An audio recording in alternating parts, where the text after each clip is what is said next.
from Punjab. Let's be very clear. There seems to be an element of double standards right through this. I have been repeating this over the last few days. Where you stand on an issue depends on where you sit. It is very clear that even when the UPA was in power, there were attempts, if not to repeal, certainly to amend the APMC Act, to encourage private sector investment, to revamp and reform FCI. The FCI go-downs, which, as Sudhanshu Trivedi is pointing out, were overflowing with rotting grains. I mean, if Mr. Modi is to push ahead with reform, is the problem with Mr. Modi or is the problem with the reforms? That's the question. Is the problem that the opposition has had, is it primarily with Mr. Modi, the individual, or is it with the reforms that he is initiating? I think, Rajdeep, again, we are missing the wood for the trees. The problem really is that the government wants to completely dismantle the social safety infrastructure of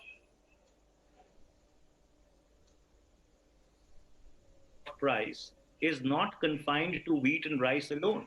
The minimum support price is announced by the government for 23 different crops. It started with rice in 1966 and gradually the list expanded. So therefore, under those circumstances, for somebody to claim that there is a double standard out here, no. You see, for example, Haryana reformed its agriculture marketing produce paradigm in 2007. They allowed private players. But what did they say?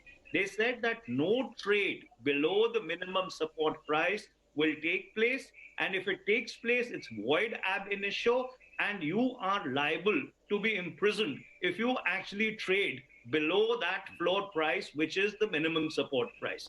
Now, the difficulty out here is but the truth is that trade does take place.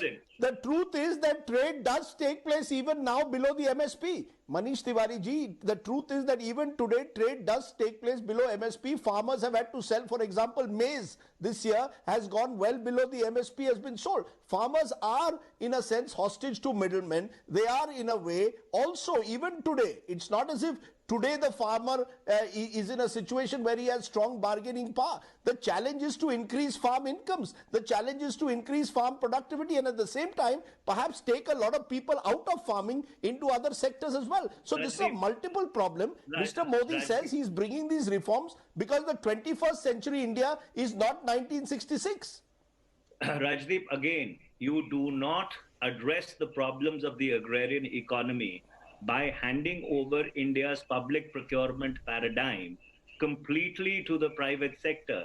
And as I said, this is a double whammy. For the simple reason, when you will not do public procurement, how does the Food Corporation of India work? The Food Corporation of India procures at the minimum support price, and then it sells to other states at the issue price. Now, the difference between these two and the FCI's distribution cost is what is funded by the government in the form of subsidy. Now, this government, the NDA BJP government, was absolutely chary at giving that subsidy to the Food Corporation of India. So it pushed the Food Corporation of India into a debt trap. And now with the FCI's debt at 3.5 lakh crores, these people, the solution that they have found to that problem is end public procurement completely. If what they are saying is so simple and so linear and so kosher, why is it that you have farmers sitting on the roads? Why is it that the farmers are unwilling to I'm asking you, where in the law, Manish Tiwari ji, you're a lawyer. You're a lawyer. Where in this law is it said? Where in this law, Manish Tiwari ji, is it said that public procurement will end? Can you tell me where is it said specifically that we will end public procurement? The government has not said in the law at least that we will end public procurement. They're offering you an alternative that you can go to private producers and you can buy from the mandi. So therefore, Rajdeep, this is where the double whammy lies.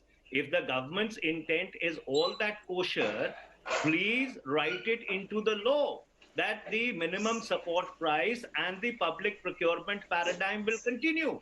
If you are willing to continue both the MSP and the public procurement paradigm, then what is your hesitation in writing it into the law? Now, your argument would be that from 1966 till 2020, yes, this was being done in pursuance of an executive instruction. That's absolutely correct. But over those 4.5 decades, there was never a question on the intent of the government that the government wants to dismantle the social safety infrastructure. Today, that is the fundamental question. I am asking you again, Manish Tiwari ji, you made that point. Are insisting that you repeal these acts. There was a situation 2 months ago when these bills were being discussed in Parliament, where if you would have given these unequivocal commitments and put it into the bill or sent it to the Joint Select Committee, and the Joint Select Committee would have made those recommendations, the government would have accepted it, you would not have come to this pass. Now you have a maximalist position, which the farmer organizations have taken, that except for repealing those laws, nothing else is acceptable to them. Rajiv. Sudhanshu Trivedi ji, you're a member of parliament. Why not at least accept the opposition demand, the farmer demand, hold a special session on these farm laws? If there are amendments, make them.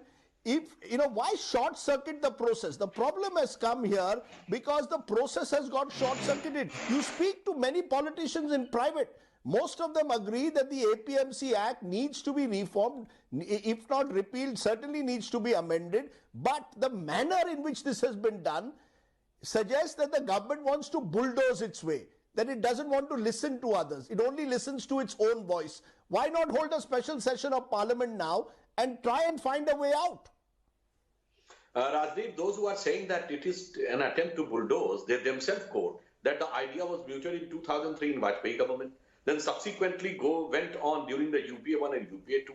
Then it was sent to the Select Committee during the UPA regime, and the various members of Select Committee has given their recommendations. Even the chief ministers, even during the UPA regime, they're going along with that. And the letters of the Sharad Pawar as agriculture minister. So it is a period of spanning more than a decade.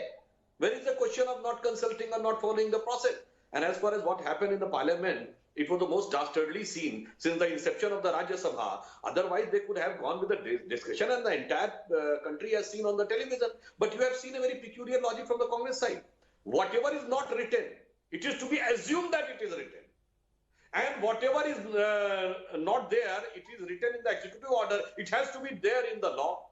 So I would like to give one example. Those who are saying that MSP should be made law, they are putting the farmers in a devastating situation. Number one, nowhere in the world the government can determine any commodities price in the market. Number two, if government tries to do so, what will happen?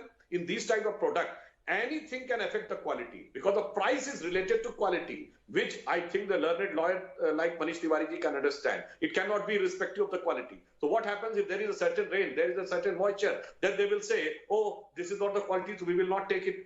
So right now, today, the 100 rupee product can be sold in 85 or 90 rupees. But after the law comes into force, it will be either 100 rupees or kuda or garbage. So what you are trying to put? And have you forgotten the example of USSR? In our childhood, we have heard that the biggest producer of wheat was USSR. And in the crisis of 1991, there was a riot for the bread. Why? Because everything was government control. Every price was decided by the government. The wheat was there in the fields, but nobody was there to cut because the government was unable to pay. Then it was there in the storehouse. Nobody was there to transport because the government was unable to pay. Ab itna dekh chuke in the worldwide, tried, tested and failed. But one more thing, 22 years back, when there was only BSNL. So you're saying, are you telling me no to a special session? Sudhanshu Trivedi, are you telling me no to all of what